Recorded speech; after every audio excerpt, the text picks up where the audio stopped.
So ni shoe cleaning kit ataupun sneaker cleaning kit daripada TikTok Shop. Aku beli ni semasa video ni dibuat, harga dia bawah RM12 je, and dia dapat dalam kit ni korang akan dapat 3 benda. Cleaning foam liquid ni, microfiber cloth, and then korang akan dapat brush. First kau kena spray foam tu dekat kasut kau, and then kau brush, kau lap dengan microfiber cloth, and last kali kau jemur je kasut kau sampai kering. Kalau dekat luar sana cleaning kit macam ni harga dia boleh cecah sampai 100 ke RM120. Tapi dekat TikTok Shop ni, semasa video ni dibuat, cleaning kit ni di bawah RM12 je. So kalau korang berminat, check out dekat beg kuning kat bawah, claim semua voucher, free shipping, and kau dapatkan sneaker cleaning kit ni daripada TikTok Shop ni. Lepas tu kau komen macam mana, berguna tak? Sebab aku dah try dekat kasut aku. Kau tengok, yang sebelah sini aku dah berus, sebelah sini aku belum berus.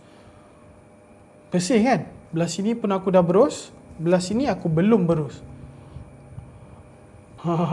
So macam biasa, jangan lupa follow, like and share video ni, and kita jumpa di next video.